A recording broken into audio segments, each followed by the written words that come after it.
ಧರೆಗವತರಿಸಿದ ಸ್ವರ್ಗದ ಸ್ಪರ್ಧಿಯು ಸುಂದರ ತಾಯ್ನೆಲವು ನಮ್ಮಿ ತಾಯ್ನೆಲವು.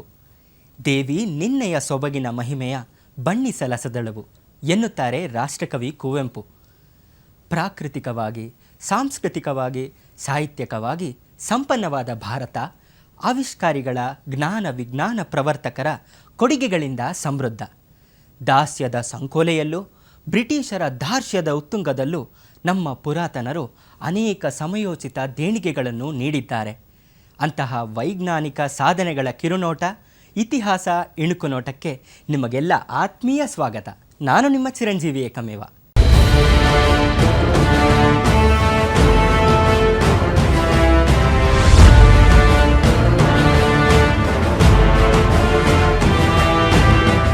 ಭಾರತವನ್ನು ಬ್ರಿಟಿಷರು ಆಳಿದ್ದು ಸುಮಾರು 1 ಶತಮಾನಕ್ಕೂ ಹೆಚ್ಚು ಕಾಲ. ವಿದೇಶಿ ಆಳ್ವಿಕೆಯ ಈ ಸಮಯದಲ್ಲಿ ಅನೇಕ ಸ್ಥಿತ್ಯಂತರಗಳಿಗೆ ಈ ದೇಶ ಸಾಕ್ಷಿಯಾಯಿತು. ಅವುಗಳಲ್ಲಿ ಭಾರತದಲ್ಲಿ ಆದ ವೈಜ್ಞಾನಿಕ ಬದಲಾವಣೆಗಳು ಕೂಡ ಒಂದು. ಭಾರತದ ಚರಿತ್ರೆಯನ್ನೊಮ್ಮೆ ನಿರೂಪಿಸಿದರೆ ಪ್ರಾಚೀನ ಕಾಲದಿಂದಲೂ ವೈಜ್ಞಾನಿಕತೆಗೆ ಹೆಚ್ಚು ಪ್ರಾಶಸ್ತ್ಯ ನೀಡಲಾಗಿತ್ತು ಎಂಬುದು ತಿಳಿಯುತ್ತದೆ. ಭಾರತದಲ್ಲಿ ವಿಜ್ಞಾನ ಮೊದಲಿನಿಂದಲೂ ಬದುಕಿನ ಭಾಗವಾಗಿದೆ. ಹೆಚ್ಚಿನ ಭಾರತೀಯ ಆಚರಣೆಗಳು ವೈಜ್ಞಾನಿಕ ಹಿನ್ನೆಲೆಯಲ್ಲೇ ರಚಿಸಲ್ಪಟ್ಟಿದ್ದವು. ಅದರಲ್ಲೂ ಜಾಮಿತಿ, ಖಗೋಳಶಾಸ್ತ್ರಗಳಲ್ಲಿ ಹಲವು ಪ್ರಗತಿಗಳು ಬಹಳಷ್ಟು ಹಿಂದೆಯೇ ಭಾರತದಲ್ಲಿ ಆಗಿತ್ತು. ವರಾಹಮಿಹಿರ, ಬ್ರಹ್ಮಗುಪ್ತ, ಆರ್ಯಭಟ, ಭಾಸ್ಕರರಂತಹ ಖಗೋಳಶಾಸ್ತ್ರಜ್ಞರು ಅನೇಕ ರೀತಿಯ ಕೊಡುಗೆಗಳನ್ನು ನೀಡಿದ್ದರು. ಗಣಿತಶಾಸ್ತ್ರದಲ್ಲಿ ಬೋಧಾಯನ, ಹೇಮಚಂದ್ರರಂತಹ ಮೇಧಾವಿಗಳು ಹಲವು ಸಿದ್ಧಾಂತಗಳನ್ನು ಹುಟ್ಟಿಹಾಕಿದರು. ಭಾರತದ ಕೆಲವು ಐತಿಹಾಸಿಕ ಮಹತ್ವವುಳ್ಳ ಹಳೆಯ ಕಟ್ಟಡಗಳನ್ನು ನೋಡಿದರೆ ವೈಜ್ಞಾನಿಕ ತಳಹದಿಯಲ್ಲಿ ಅವುಗಳ ನಿರ್ಮಾಣವಾಗಿದೆ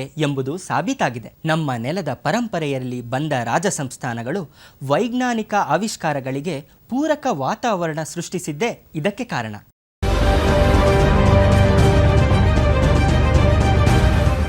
ಮಹಾತ್ಮ ಗಾಂಧಿಯವರು ಫೆಬ್ರವರಿ 24, 1919ರಂದು ರೌಲೆಟ್ ಆಕ್ಟ್ ಅನ್ನು ವಿರೋಧಿಸಿ ಆಂದೋಲನವನ್ನು ಆರಂಭಿಸಿದ್ದರು ಹಾಗೂ ಮುಂಬಯಿಯಲ್ಲಿ ಸತ್ಯಾಗ್ರಹ ಸಭೆಯನ್ನು ಸ್ಥಾಪಿಸಿದ್ದರು.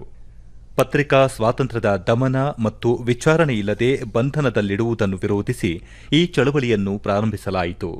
ಚಳವಳಿಯ ಸಂದರ್ಭದಲ್ಲಿ ಗಾಂಧೀಜಿ ಹೇಳಿದ್ದರು,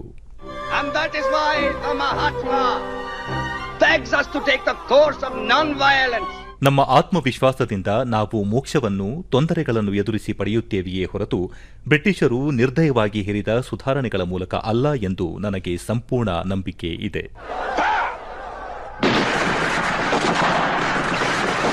ರೌಲಟ್ ಆಕ್ಟ್ ಅಡಿಯಲ್ಲಿ ತೀರ್ಪುಗಾರರ ವಿಚಾರಣೆ ಇಲ್ಲದೆ ರಾಜಕೀಯ ಪ್ರಕರಣಗಳನ್ನು ನಡೆಸಲು ಅನುಮತಿ ನೀಡಲಾಯಿತು ಮತ್ತು ಪ್ರಕರಣದ ಖುದ್ದು ನಿರೀಕ್ಷಣೆ ಹಕ್ಕನ್ನು ಮೊಟಕುಗೊಳಿಸಿ ಶಂಕಿತರನ್ನು ವಿಚಾರಣೆ ಇಲ್ಲದೆ ಗೃಹ ಬಂಧನದಲ್ಲಿ ಇಡುವ ಸ್ವೀಕೃತಿಯೂ ದೊರೆಯಿತು.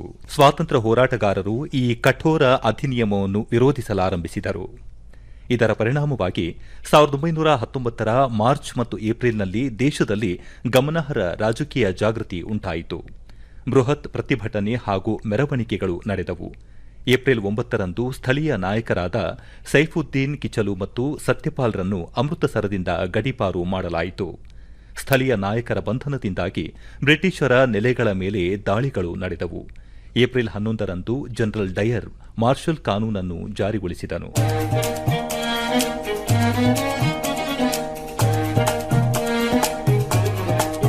ಏಪ್ರಿಲ್ 13, 1919ರಂದು ಜಲಿಯನ್ ವಾಲಾಬಾಗ್ ಹತ್ಯಾಕಾಂಡದ ನಂತರ ಇಡೀ ದೇಶವು ಅಸಹಕಾರ ಚಳವಳಿಯಲ್ಲಿ ಭಾಗವಹಿಸಿತು.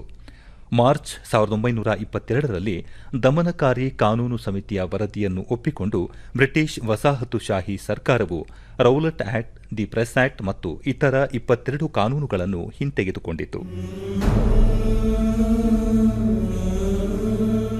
ಆಂಗ್ಲರು ನಮ್ಮ ನೆಲಕ್ಕೆ ಕಾಲಿರಿಸಿದ್ದು ವ್ಯಾಪಾರಕ್ಕಾಗಿ. ಅವರಿಗೆ ಭಾರತದ ನೈಸರ್ಗಿಕ ಸಂಪನ್ಮೂಲಗಳ ಮೇಲೆ ಅಪಾರ ಮೋಹವಿತ್ತು. ಹಾಗಾಗಿ ಇವುಗಳನ್ನು ತಮ್ಮ ಲಾಭಕ್ಕಾಗಿ ಬಳಸಿಕೊಳ್ಳಲು ಹಾತೊರೆಯುತ್ತಿದ್ದರು. ಅದರಲ್ಲೂ ಇಲ್ಲಿಯ ಕೃಷಿ ಉತ್ಪನ್ನಗಳನ್ನು ತಮ್ಮ ದೇಶಕ್ಕೆ ರವಾನಿಸಲು ಅನೇಕ ರೀತಿಯ ವ್ಯವಸ್ಥೆಗಳನ್ನು ಮಾಡಿಕೊಂಡರು. ಯುರೋಪಿನಲ್ಲಿ ಕೈಗಾರಿಕಾ ಕ್ರಾಂತಿ ಆರಂಭವಾದ ನಂತರ ಭಾರತದಿಂದ ಕಚ್ಚಾ ವಸ್ತುಗಳನ್ನು ಸಾಗಿಸಲು ರಸ್ತೆ ಹಾಗೂ ರೈಲ್ವೆ ಹಳಿಗಳ ನಿರ್ಮಾಣವಾಯಿತು. ಸುದ್ದಿಯನ್ನು ವೇಗವಾಗಿ ರವಾನಿಸುವ ಉದ್ದೇಶದಿಂದ ಅಂಚೆ ಹಾಗೂ ಟೆಲಿಗ್ರಾಫ್ ವ್ಯವಸ್ಥೆಯು ಆರಂಭವಾಯಿತು. ಯುರೋಪಿನ ಕೈಗಾರಿಕಾ ಕ್ರಾಂತಿಯಿಂದ ವಿಜ್ಞಾನದ ಬೇರೆ ಬೇರೆ ಕ್ಷೇತ್ರಗಳಾದ ಭೌತಶಾಸ್ತ್ರ, ರಾಸಾಯನಿಕ ಶಾಸ್ತ್ರ ಹಾಗೂ ಜೀವಶಾಸ್ತ್ರಗಳ ಪ್ರಗತಿ ವೇಗ ಕಂಡುಕೊಂಡಿತು. ಇದರ ಅನುಕೂಲ ಭಾರತೀಯ ವಿದ್ಯಾರ್ಥಿಗಳಿಗೂ ದೊರೆಯಿತು. ನಮ್ಮ ದೇಶದ ವಿಜ್ಞಾನಿಗಳು ಐರೋಪ್ಯ ರಾಷ್ಟ್ರಗಳಿಗೆ ತೆರಳಿ ಅಲ್ಲಿ ತಮ್ಮ ಸಂಶೋಧನೆ ಕೈಗೊಳ್ಳಲು ಸಹಕಾರಿಯಾಯಿತು. ಬ್ರಿಟಿಷರ ಆಳ್ವಿಕೆಗೂ ಮುಂಚೆ ಭಾರತದಲ್ಲಿ ಯೋಜನಾಬದ್ಧವಾಗಿ ವಿಜ್ಞಾನದ ಬಗ್ಗೆ ಬೆಳಕು ಚೆಲ್ಲುವ ಯಾವುದೇ ಸಂಸ್ಥೆಗಳಿರಲಿಲ್ಲ.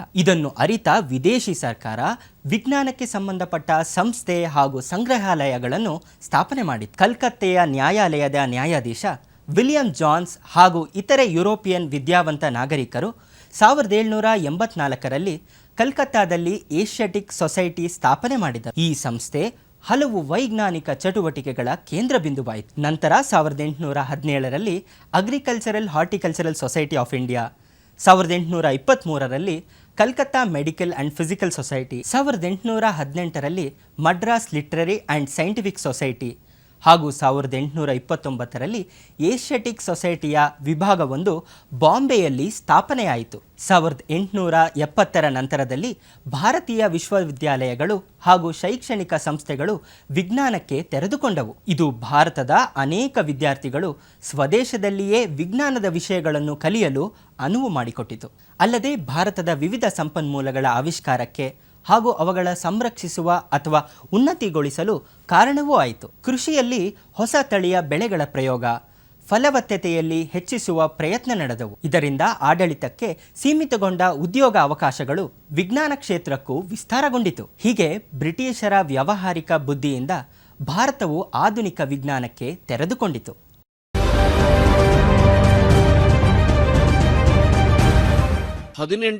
ಫೆಬ್ರವರಿ 1905ರಲ್ಲಿ ಲಂಡನ್ನಲ್ಲಿ ಇಂಡಿಯನ್ ಹೋಮ್ ರೂಲ್ ಸೊಸೈಟಿ ಸ್ಥಾಪನೆಯಾದ ದಿನ. ಇಂಡಿಯನ್ ಹೋಮ್ ರೂಲ್ ಸೊಸೈಟಿಯು ಬ್ರಿಟಿಷ್ ಭಾರತದಲ್ಲಿ ಸ್ವಯಂ ಆಡಳಿತದ ಉದ್ದೇಶವನ್ನು ಉತ್ತೇಜಿಸಲು ಯತ್ನಿಸಿತು. ಆ ಸಮಯದಲ್ಲಿ ಬ್ರಿಟನ್ನಿನಲ್ಲಿದ್ದ ಬಿಕಾಜಿ ಕಾಮ್, ದಾದಾಬಾಯಿ ನವರೋಜಿ ಮತ್ತು ಎಸ್.ಆರ್. ರಾಣಾ ಮೊದಲಾದ ಹಲವಾರು ಪ್ರಮುಖ ಭಾರತೀಯ ರಾಷ್ಟ್ರೀಯವಾದಿಗಳ ಬೆಂಬಲದೊಂದಿಗೆ ಈ ಸಂಘಟನೆಯನ್ನ ಶ್ಯಾಮ್ಜಿ ಕೃಷ್ಣವರ್ಮ ಅವರು ಸ್ಥಾಪಿಸಿದರು. ಇಂಡಿಯನ್ ಹೋಮ್ ರೂಲ್ ಸೊಸೈಟಿಯು ಆ ಕಾಲದ ವಿಕ್ಟೋರಿಯನ್ ಸಾರ್ವಜನಿಕ ಸಂಸ್ಥೆಗಳ ರೀತಿಯಲ್ಲಿ ರಚಿತವಾದ ಮೆಟ್ರೋಪಾಲಿಟನ್ ಮಾದರಿಯ ಸಂಸ್ಥೆಯಾಗಿತ್ತು. ಇದು ಲಿಖಿತ ಸಂವಿಧಾನವನ್ನ ಹೊಂದಿತ್ತು ಮತ್ತು ಹೇಳಲಾದ ಗುರಿಯು ಭಾರತಕ್ಕೆ ಹೋಮ್ ರೂಲ್ ಅನ್ನು ತಂದುಕೊಡುವುದು ಮತ್ತು ಬ್ರಿಟನ್ನಲ್ಲಿ ಎಲ್ಲಾ ಪ್ರಾಯೋಗಿಕ ವಿಧಾನಗಳ ಮೂಲಕ ನಿಜವಾದ ಭಾರತೀಯತ್ವದ ಪ್ರಚಾರವನ್ನು ನಡೆಸುವುದೇ ಆಗಿತ್ತು. IHRS ಸದಸ್ಯತ್ವ ಭಾರತೀಯರಿಗೆ ಮಾತ್ರವೇ ಮುಕ್ತವಾಗಿತ್ತು. ಇದು ಬ್ರಿಟನ್ನಲ್ಲಿದ್ದ ಭಾರತೀಯ ವಿದ್ಯಾರ್ಥಿಗಳು ಮತ್ತು ಇತರ ಭಾರತೀಯ ಸಮೂಹಗಳ ಹೆಚ್ಚಿನ ಬೆಂಬಲವನ್ನ ಪಡೆದುಕೊಂಡಿತ್ತು. ನಡುವೆ ಇಂಡಿಯನ್ ಹೋಮ್ ರೂಲ್ ಸೊಸೈಟಿಯು ಭಾರತದಲ್ಲಿನ ಕ್ರಾಂತಿಕಾರಿ ಚಳುವಳಿಗಳೊಂದಿಗೆ ನಿಕಟ ಸಂಪರ್ಕವನ್ನು ಹೊಂದಿತ್ತು. ಹೋಮ್ ರೂಲ್ ಸೊಸೈಟಿಯು ಲಂಡನ್ನಲ್ಲಿ ಇಂಡಿಯಾ ಹೌಸ್ ಸ್ಥಾಪಿಸಿತು. ಇಂಡಿಯಾ ಹೌಸ್ ವಿದ್ಯಾರ್ಥಿ ನಿಲಯವಾಗಿದ್ದು ಬ್ರಿಟನ್ನಲ್ಲಿರುವ ಭಾರತೀಯ ವಿದ್ಯಾರ್ಥಿಗಳಲ್ಲಿ ರಾಷ್ಟ್ರೀಯತಾವಾದಿ ದೃಷ್ಟಿಕೋನಗಳನ್ನು ಉತ್ತೇಜಿಸಲೋಸಗ ಪ್ರಾರಂಭಿಸಲಾಗಿತ್ತು. ಇಂಡಿಯನ್ ಹೋಮ್ ರೂಲ್ ಸೊಸೈಟಿಯು ಶ್ಯಾಮ್ಜಿ ಕೃಷ್ಣ ವರ್ಮ ಅವರ ದ ಇಂಡಿಯನ್ ಸೋಷಿಯಲಿಸ್ಟ್ ಪತ್ರಿಕೆ ಜೊತೆಗೆ ಸೇರಿ ಬ್ರಿಟನ್ನಲ್ಲಿ ಕ್ರಾಂತಿಕಾರಿ ಭಾರತೀಯ ರಾಷ್ಟ್ರೀಯತಾವಾದಿ ಚಳುವಳಿಗೆ ಅಡಿಪಾಯವನ್ನು ಹಾಕಿತು.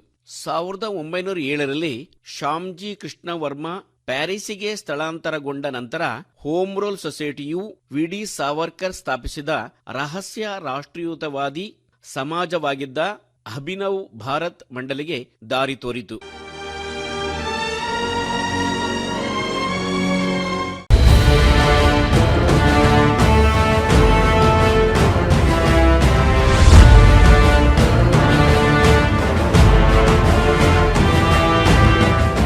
ಆಧುನಿಕ ಭಾರತದ ವಿಜ್ಞಾನಕ್ಕೆ ವಸಾಹತುಶಾಹಿಗಳ ಆಡಳಿತ ಪರೋಕ್ಷವಾಗಿ ಸಹಕಾರ ನೀಡಿತು. ಬ್ರಿಟಿಷರು ತಮ್ಮ ಅನುಕೂಲಕ್ಕಾಗಿ ನಮ್ಮ ದೇಶದ ವಿಜ್ಞಾನಿಗಳಿಗೆ ಪ್ರಾಶಸ್ತ್ಯ ನೀಡಿದ್ದರೂ ಸಹ ಕಾಲಕ್ರಮೇಣ, ಅಂದರೆ ಅವರ ನಿರ್ಗಮನದ ನಂತರ ಅದರ ಪೂರ್ಣ ಉಪಯೋಗ ಭಾರತಕ್ಕೆ ಲಭಿಸಿತು. ಬ್ರಿಟಿಷರ ಕಾಲದಲ್ಲಿ ವೈಜ್ಞಾನಿಕ ಕೊಡುಗೆಗಳನ್ನು ನೀಡಿದ ಅನೇಕ ಪ್ರತಿಭಾವಂತರು ಭಾರತದಲ್ಲಿ ಇದ್ದರು. ಪ್ರಫುಲ್ಲ ಚಂದ್ರ ರಾಯ್ ಬ್ರಿಟಿಷ್ ಆಡಳಿತದ ಸಮಯದಲ್ಲಿ ಇದ್ದ ಭಾರತದ ಶ್ರೇಷ್ಠ ಭಾರತೀಯ ವಿಜ್ಞಾನಿ. ಬಾಲ್ಯದಿಂದಲೂ ವಿಜ್ಞಾನದಲ್ಲಿ ಅಪಾರ ಆಸಕ್ತಿ ಹೊಂದಿದ್ದ ರಾಯ್ ತಮಗಿದ್ದ ರಕ್ತದೊತ್ತಡದಿಂದ ಕೆಲವು ವರ್ಷಗಳ ಕಾಲ ವ್ಯಾಸಂಗ ಮುಂದೂಡಿದರು. ನಂತರದಲ್ಲಿ ತಮ್ಮ ಊರಿನಿಂದ ಕಲ್ಕತ್ತಾಗೆ ವಾಪಸ್ಸಾಗಿ ಶಿಕ್ಷಣ ಮುಂದುವರಿಸಿದರು. ಅಖಿಲ ಭಾರತ ಸ್ಪರ್ಧಾತ್ಮಕ ಪರೀಕ್ಷೆಯಲ್ಲಿ ತೇರ್ಗಡೆ ಹೊಂದಿ ಮುಂದೆ ಪ್ರತಿಷ್ಠಿತ ಗಿಲ್ಕ್ರಿಸ್ಟ್ ಪ್ರಶಸ್ತಿಯನ್ನು ಪಡೆದು ಉನ್ನತ ವ್ಯಾಸಂಗಕ್ಕಾಗಿ ಬ್ರಿಟನ್ಗೆ ತೆರಳಿದರು. ಅಲೆಕ್ಸಾಂಡರ್ ಕ್ರಮ್ ಬ್ರೌನ್ ಅವರ ಮಾರ್ಗದರ್ಶನದಲ್ಲಿ ರಸಾಯನಶಾಸ್ತ್ರದಲ್ಲಿ ಸಂಶೋಧನೆ ಕೈಗೊಂಡರು.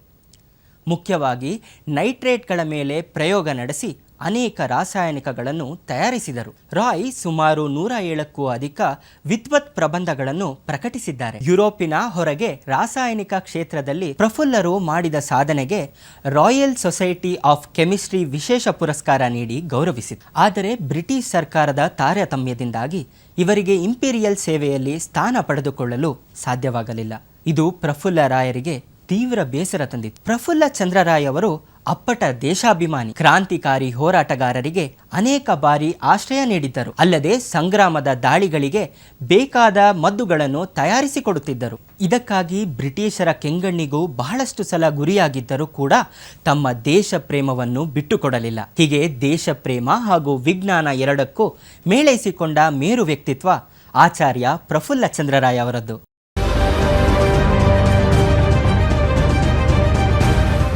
ಫೆಬ್ರವರಿ 18 ಮುಂಬೈನಲ್ಲಿ 1946ರ ರಾಯಲ್ ಇಂಡಿಯನ್ ನೇವಿ ದಂಗೆ ಪ್ರಾರಂಭವಾದ ದಿನವೂ ಆಗಿದೆ.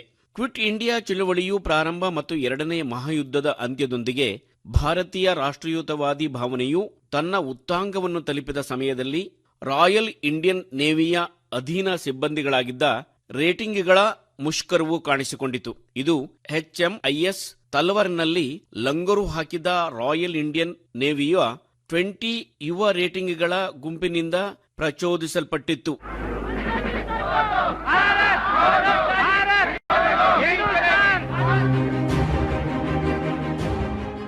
ಉತ್ತಮ ಆಹಾರ ಪೂರೈಕೆ ಮತ್ತು ಸುಧಾರಿತ ಕೆಲಸದ ವಾತಾವರಣದ ನಿರ್ಮಾಣ ತಕ್ಷಣದ ಬೇಡಿಕೆಯಾಗಿತ್ತು.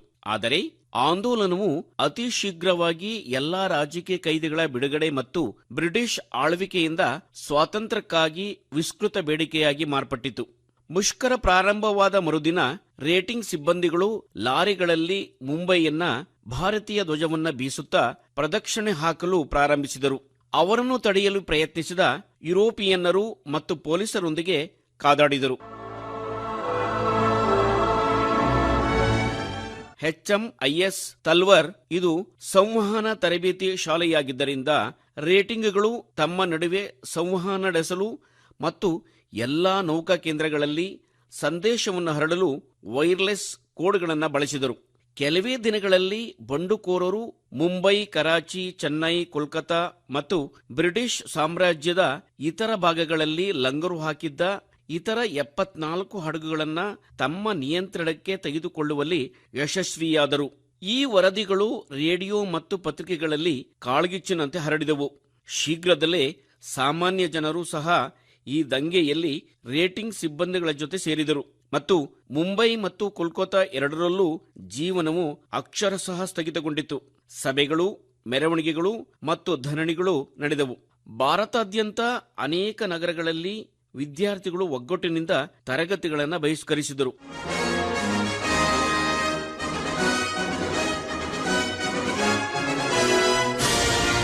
ಇದಕ್ಕೆ ಪ್ರಭುತ್ವದ ಪ್ರತಿಕ್ರಿಯೆ ಅತ್ಯಂತ ಕ್ರೂರವಾಗಿತ್ತು.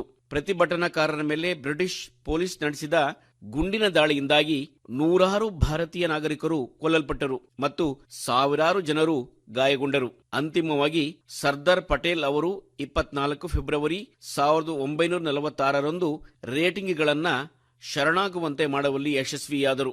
ನೌಕಾ ರೇಟಿಂಗ್ಗಳ ದಂಗೆಯು ಇಂದಿಗೂ ಅಮರ ಕಥೆಯಾಗಿ ಉಳಿದಿದೆ. ಬ್ರಿಟಿಷರ ಆಳ್ವಿಕೆಯ ಅಂತ್ಯಗೊಳಿಸುವ ಭಾರತೀಯರ ಎಲ್ಲ ವರ್ಗಗಳಲ್ಲಿನ ಸಂಕಲ್ಪ ಶಕ್ತಿಯನ್ನು ಮತ್ತಷ್ಟು ಬಲಪಡಿಸಿದ ಘಟನೆ ಇದು. ಈ ಹೋರಾಟದ ನೆನಪಿಗಾಗಿ ಇಂದು ಮುಂಬೈನಲ್ಲಿ ನೌಕಾ ದಂಗೆಯ ಸ್ಮಾರಕ ನೇವಲ್ ಅಪ್ರೈಸಿಂಗ್ ಮೆಮೋರಿಯಲ್ ರೂಪ ತಳೆದಿದೆ.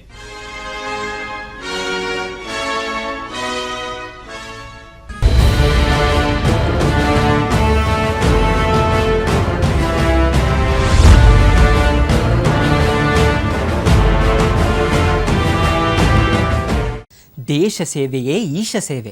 ನಾವು ಮಾಡುವ ಕೆಲಸದಲ್ಲಿ ಶ್ರದ್ಧೆ ಇಟ್ಟು ನಾಡಿನ ಶ್ರೇಯೋಭಿವೃದ್ಧಿಗೆ ಕರ್ತವ್ಯ ನಿಷ್ಠೆ ಎಂಬ ಕೊಡುಗೆಯನ್ನು ಸಮರ್ಪಿಸಿದರೆ ಅದೇ ನಮ್ಮ ದೇಶ ಸೇವೆ. ನಾವು ಗಡಿ ಕಾಯುವ ಯೋಧರಾಗಬೇಕಿಲ್ಲ, ಪ್ರಾಮಾಣಿಕತೆಯಿಂದ ಇದ್ದು ನಮ್ಮ ಸುತ್ತಲಿನವರ ಕಷ್ಟಗಳಿಗೆ ಸ್ಪಂದಿಸುವ ಮನೋಭಾವ, ಯಾರಿಗೂ ಕೇಡು ಬಗೆಯದೆ ಚಿತ್ತ ನೈರ್ಮಲ್ಯ ಹೊಂದಿ ಬಾಳಿದರೆ ಅದು ದೇಶದ ಗಡಿಯೊಳಗೆ ಸಮಸ್ಥಿತಿ ಕಾಯ್ದ ಯೋಧನ ಪರ್ಯಂತೆಯೇ. ನಾಡು ನುಡಿ ನಮ್ಮ ಬೆಳವಣಿಗೆಯ ಬುನಾದಿಯಾಗಲಿ, ಪರರ ಬದುಕಿಗೆ ಗೋಡೆಯಾಗದಿರಲಿ ಎಂಬ ಆಶಯದೊಂದಿಗೆ ವಿದಾಯ ಹೇಳುತ್ತೇನೆ. ನಮಸ್ಕಾರ.